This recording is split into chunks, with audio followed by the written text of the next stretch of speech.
coverage of the NFL brings us to Gillette Stadium in Foxborough, Mass. A moment ago, the pride of Massachusetts, the Patriots, introduced to this, as always, sold-out crowd as they get set to go head-to-head with the Jacksonville Jaguars.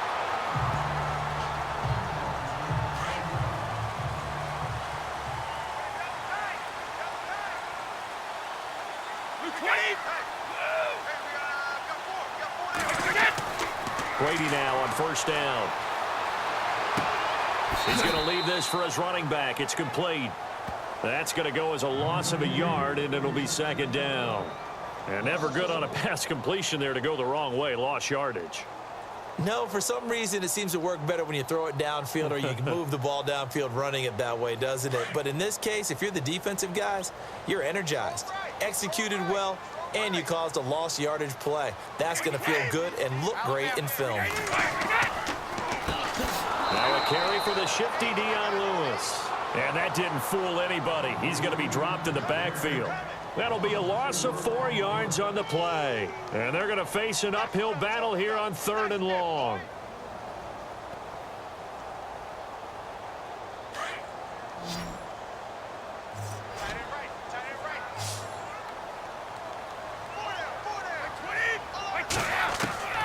From the gun, it's Brady. And a dump off to White. It'll be a 2-yard gain, and that'll bring up 4th down. Situational football being played by a defense. They understood what the 3rd down play was, the down and distance, and made sure that they didn't get anywhere near that, bringing up 4th down. Yeah, they were sniffing out that marker, didn't want to let him get close to there, and now a likely 3 and out to start. Yeah, I love the way they rallied to the football and got to him and made sure he didn't give up much run after catch. Allen on to punt as he gets this one away. Fielded just inside the 20. A good return there, 17 yards. And the Jaguars go on offense, 1st down and 10. And now out come the Jags.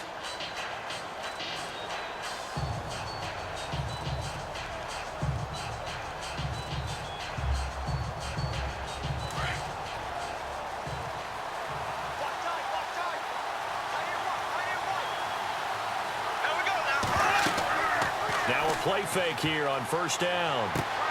That one complete to D.D. Westbrook. And he'll be taken down, but not before he gets into enemy territory. And the play goes for 19 yards, gives him a new set of downs.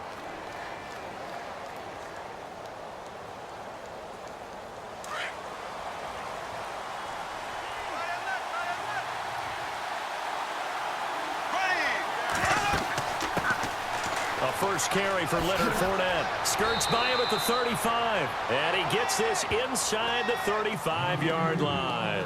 The Jags picking up the 1st down there. That was really bottled up last week against the Bills. 21 carries, 57 yards. At front 7, though, they were strong. They really were, and it's tough to run against what Buffalo presented. But if you just keep giving Leonard Fournette carries, things tend to work out. Remember earlier in the season against the Pittsburgh Steelers, who they were end up playing in the playoffs, he had 181 yards. This guy went over 1,000 yards in just 13 games as a rookie. Leonard Fournette's an absolute force and is only going to get better. The yardage total 2nd highest by a Jags rookie.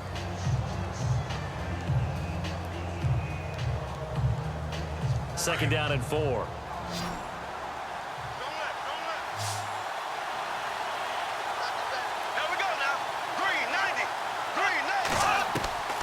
From the gun, it's Bortles. Caught, right side, it's Lewis. And he'll be brought down inside the 20 at the 19.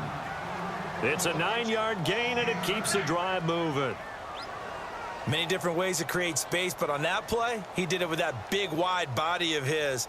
Didn't get a whole lot of yardage on the play, but it did what it was supposed to, pick up a 1st down.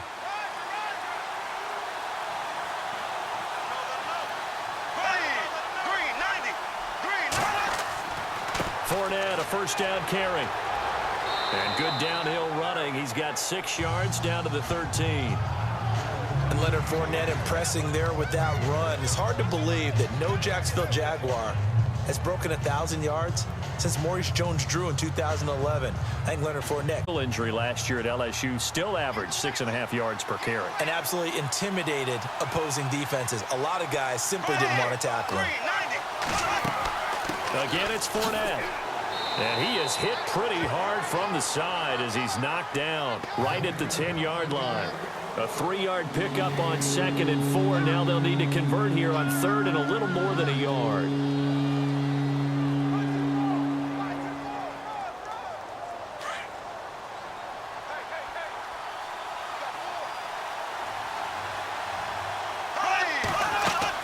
They'll try and run for it with Fournette. And that little deke, the juke move that we saw, able to give him the first down yardage before he's brought down. Give him a gain of 4, able to convert, and that sets up 1st and goal now. Brandon, what were they thinking on defense there? They looked like they were playing for the pass. That was 3rd and short. Yeah, it was an easy pickup because they handed it to him. That was way too easy. Just looked like absolute confusion defensively. Not sure why they were in that set. Yeah, I'd say you should have a few men in the box there. Toward the pylon, caught. And he takes it in. Touchdown, Jacksonville.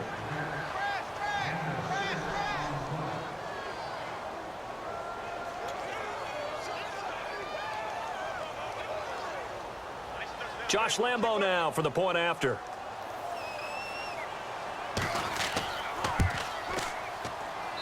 And this is up and good. The score now 7-0 Jaguars.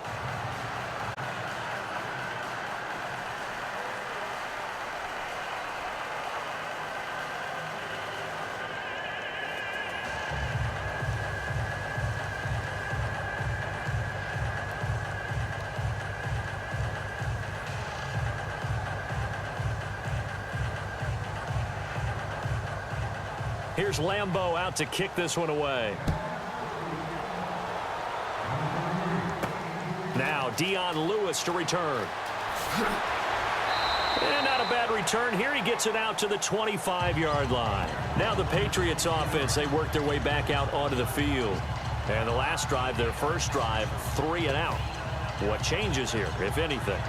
I think it's making sure the guys that you trust the most with the ball, the biggest playmakers you have, that they touch it on this possession to try and get things moving. So get it to the horses. Without a doubt. They're the ones that typically end up in the end zone. They'll start things on first down with Dion Lewis. And he will lose yardage and be backed up to the 24. It's a loss of a yard there, and now 2nd down.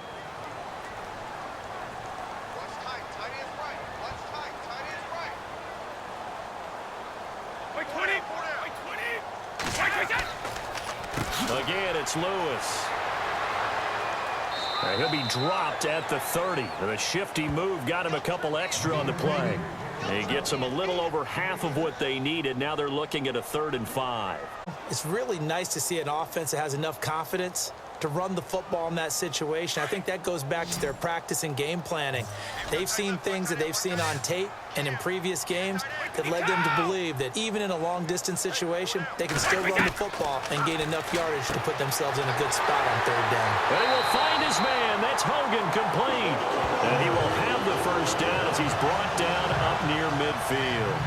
They call it a gain of 19, and it moves the chains. That crossing route is so effective when you hit it just right because you get a guy on the move, and then we see the end result there. Nightmare for the defense. They got a guy with a full head of steam. Not only does he catch it, but he picks up additional yardage after it. They go play action here on first down. And he's able to take it across midfield before going out of bounds. It's a gain of 5 on the play, and that'll bring up 2nd down. Instead of the running back in New England, sometimes they like to call them the passing backs. They get them the ball in different ways, don't they? They certainly do. Think about the ones they've had in recent vintage. You talk about Kevin Falk, Danny Woodhead, Shane Vereen. James White could have been the MVP in the Super Bowl if it wasn't for a certain quarterback that was on the field that day. Brady gives this one to Lewis. Call it a gain of 4 there, so it sets up a big play here. 3rd and a yard. Well, if the coaching staff's doing a good job upstairs, they'll file away what they just saw from the defense right there. They sold out to stop that running play.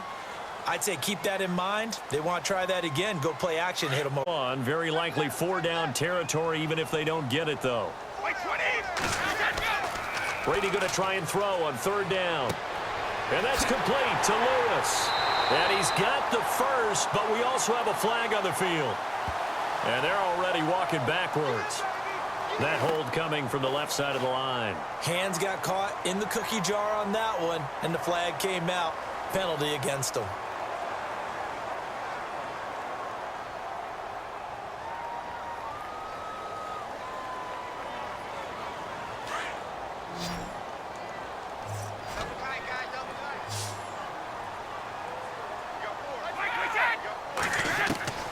Throwing is Brady on 3rd down. And now a fumble. Brady loses the football. And the Jags grab it. Through an opening, and there he goes.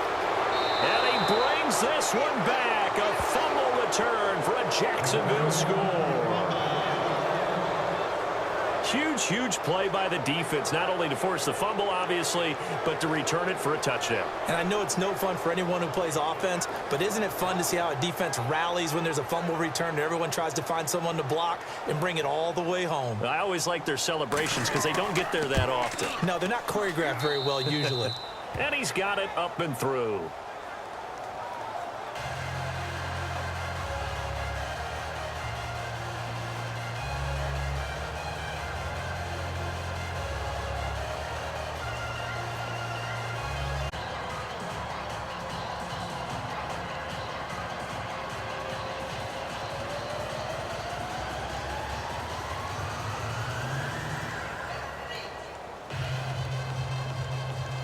So here's the kickoff now as they'll get it again following that fumble return for a score. This is fielded a couple yards deep. And he'll wind up about 4 yards shy of where he would have been if he had taken a knee, as they'll start at the 21-yard line. The Patriot offense now set to come back out onto the field. Already down 2 touchdowns here in the first half. This becomes a pretty important drive, doesn't it? It certainly does, and a lot of teams script plays. We know that, right? They have a script to start the ball game, and typically those scripts go between 12 and 24, 25 plays. Down 2 touchdowns early, probably not very deep into their script. I think that they'll stay with it. I don't think they'll abandon it just yet and try and generate some offense on this drive. Anything. At least 3 points, get that 0 off the board. He'll get a nice chunk there on the first down run, and it's 2nd and 4.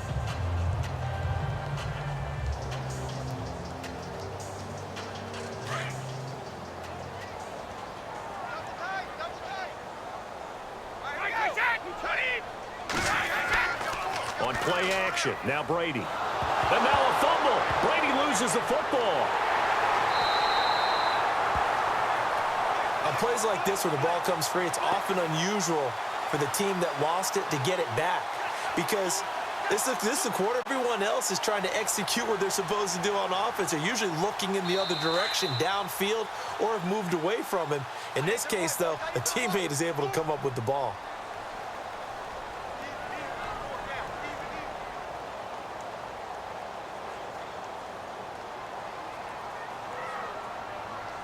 And on 3rd down, a nickel formation here defensively.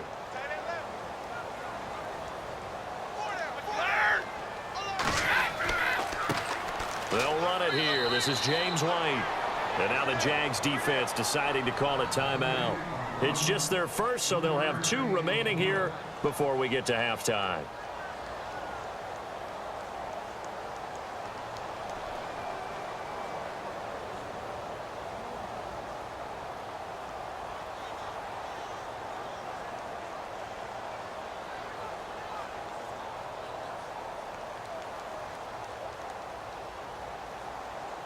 Here's Ryan Allen now. On for his 2nd punt. He'd take a repeat of his first.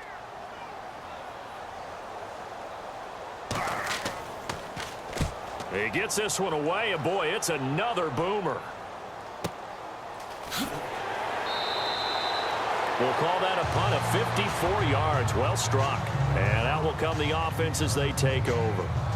And out now comes Jacksonville as they get ready to go. And for them, a touchdown their last go-around. Obviously, they'll be hoping to do that again. And when you start plotting for this drive, when you start thinking away from what you did before because that worked, but you have to be prepared for wrinkles and counters because you know they'll make some adjustments. Bortles now on first down. Looking and finding Allen Hurns. And down he goes, but he takes it up to the 40. A 14-yard first down pickup for the Jaguars. And that's one of his advantages of a passer, is it not? With his height, setting back there in the pocket, firing it over the middle, he can really see everything clearly. It is, and I know that other quarterbacks get it done different ways, all right? You don't have to be his height to make a great play. But what he does is he takes away having to make those slide steps in the pocket to find angles to throw the ball through. He just throws right over the top of it because he can see everything, and sometimes that saves time and gets the ball to a receiver quicker. Well, hey, that gives us a second here to sneak in the discussion about fantasy football players who won championships, giving back maybe to the players that helped them win that championship. So Todd Gurley has a great week, 15 and 16, and it started where people are actually donating money to Todd Gurley's charity, and over 10 grand has gone to his Shriners charity. Yeah, I think it's a fantastic concept, and wherever it came from, a lot of it is just in the spirit of helping others, you know? So, hey, I won my league. This player did this to help me. Let me donate to his charity of choice. Help some others who can't help themselves. It did not hurt that this really sprang up around the holiday season. You know, that spirit of giving. And now a lot of players who help contribute to people winning championships, I think they'll see a little bit of kitty when the whole thing is done.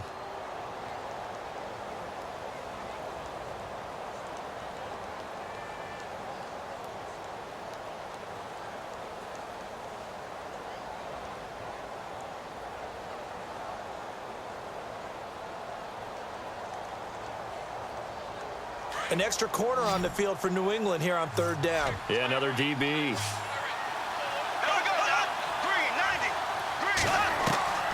Working from the gun, it's Bortles. Oh, he's got a little daylight. And he has the first down yardage before they bring him down right at the 45. The Jags picking up the first down there, a gain of 12.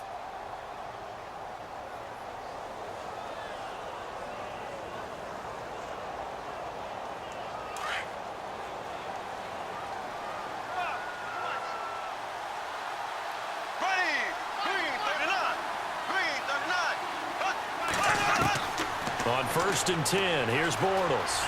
He finds some open field here.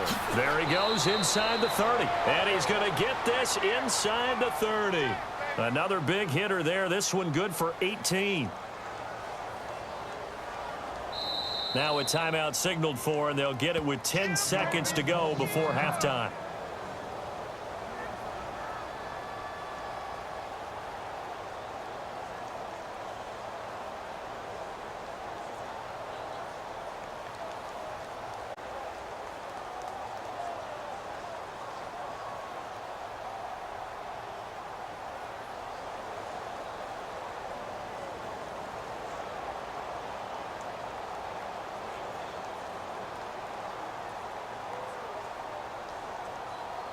So even though it's first down, here's the field goal unit on now to try to get 3 before halftime.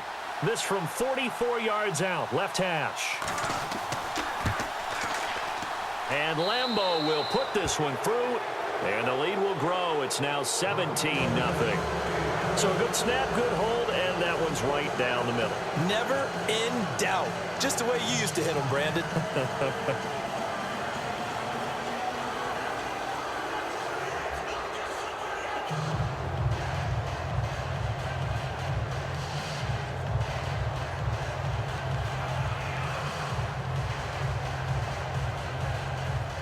Now after the made field goal, back out Lambeau to kick this one off. Fielded about a yard deep. And some strong running. And he nearly broke that for more, but as it is, they'll start this drive at about the 37-yard line. Now the Patriots gearing up to go now. And from this spot in the field with the clock where it's at, you think we're just going to see a knee and that's it? And I think in this situation, that's the proper play. But we do know there's some risk takers out there that may want to take one more shot before the clock runs out.